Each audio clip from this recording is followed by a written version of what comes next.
Welcome back here to the Wine with Jimmy channel. This is an educational wine channel, really designed to help those of you studying it, to get most from it, the understanding needed to pass your examinations, but really to enjoy it more than anything. Welcome to a series here for the WSET Level 3. This is looking at Spain, a 10-part series, and we're on part 3 here on the white grape varieties. This video, along with parts 1, 2, and 4, available as free content, but parts 5 to 10 available only on my e-learning portal over at Wine with Jimmy. Get in touch and comment on this video if you have a comment, a question about Spain, about anything you've enjoyed from Spain, or any general questions, of course. Let's rock and roll, looking at the white grape varieties. First of all, just generic styles of white wines. Most of Spain's white wines are generally fresh and fruity. How do we obtain this in generally such a warm or hot climatic environment? Well, harvesting at night, like in this picture, for example, or the early morning, means that we have fresher fruit coming in, also earlier picking, and also then fermentation techniques. So often cool fermentation temperatures, the use of stainless steel, for example, inert vessels, will help retain delicate fruit and floral aromas. But of course, not all wines are made that way. Some producers use oak fermentation and maturation, as well as techniques like malolactic conversion or fermentation, and lees stirring, like you see in this picture. All of these are to add more complexity, more texture, and different flavors to the white wines. Of course, we're going to see an increase in cost and price with these expressions. Batonnage happening in that picture. You should be very au fait with that terminology by now. First of all, our white grape variety we'll talk about is Verdejo. See the picture on the left-hand side. What is Verdejo all about? So Verdejo is a white grape variety, as we know, and it comes from here. It's from Rueda. So it's a variety which is quite susceptible to oxidation, and in the past was used to make more sherry-like wines. So either with fortification or not, but oxidized styles of wine. Now today, with industrialization, modernization, and all of the equipment at hand, we can actually produce it through protective winemaking, and it can be made in a light-bodied, medium to high acidity wine with quite a lot of fruit flavor. It could also be made in a richer, fuller style as well, where we might have lees stirring and barrel fermentation. And typically, maybe about 10% of Rueda is made in that style, for example. Characteristics that one can find.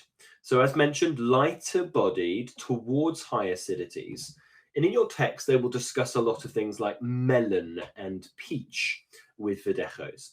But you will typically also find green elements, certainly at the more inexpensive end, where Verdejo has been picked early, and there actually is quite a lot of pyrazines coming through. That is compounds like grass, or what compounds can be found in grass or green pepper. And it typically is discussed as Verdejo being kind of Spain's answer to Sauvignon Blanc with its kind of green freshness, its herbaceousness.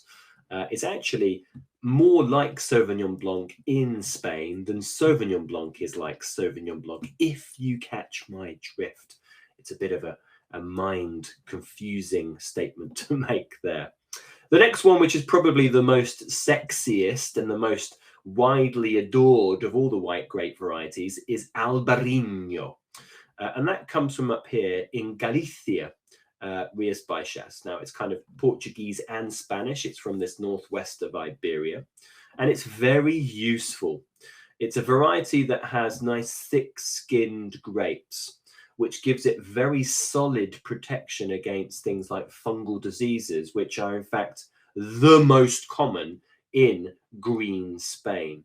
It also protects its acidities very well, so it's very high in acidity. And it can be made in a richer and fuller style by lees contact. And normally Albariño's fruit density is also quite rich. If you look at its chart just here, lots of character going on. So peach, red apple, nectarine, apricot, a little bit of citrus coming through as well, but more density of its fruit. It does very, very well, and typically quite floral. Things like elderflower, honeysuckle will be found. They are wonderfully floral, fruity, with good density, some good body behind them, and high acidities. From Galicia, Rias Baixas. Then we have the most widely planted grape variety in the whole of Spain, and this is Airén. Now, you might not have tried this before or knowingly tried this. We find most of the Airén in areas like La Mancha, from the large central Meseta plain, which is littered with beautiful castles and wonderful windmills, famous, of course, for Don Quixote and Sancho Panza. So we are talking about the variety which has been able to adapt itself to this very hot central Spain, therefore exceptionally useful for very domestic local production where it is consistent. If you're going to throw a variety like Albariño in here, or Viura, it's going to struggle because there's too much heat and too much drought. But Airén is very capable. But today it is still most widely used for brandy de Jerez, which is, of course, our brandy of Spain. And then some simple wines made here, generally in blends, making easygoing and local domestic simple wine from Airén. Viura, or otherwise known as Macabeo in Catalonia. So we'll find Viura being found up here in Rioja and Navarra, and then over here in Catalonia. They're the main two areas for this variety. So known as Macabeo in Catalonia, normally for sparkling, but it will be made into still as well. And Viura in North Spain in Rioja, but also being made into sparkling, majorly still. Often limple, love that. Light and simple combined, limple, herb and spiced styles. But in places like Rioja, it's actually been made in wonderfully complex expressions and still is, with lees contact, with oak, often things like American oak, and with oxidation. So there's wonderful, complex, rich styles, deeply coloured, nutty, savoury expressions from places like Rioja, for example. Okay, so that brings me to the conclusion of the white grape varieties. We're now going to get into the geography of the course. Part 4, we'll look at the upper Ebro River. The Ebro River runs from the Cantabrian mountain range to the Mediterranean. So we're going to join it at its upper part, which is Rioja. And we'll discuss that wonderful area sandwiched between the Cantabrian and the Sierra de la Demanda mountain ranges. If you do have any comments, questions, or concerns, please do get in touch. You can do so by commenting on this video below.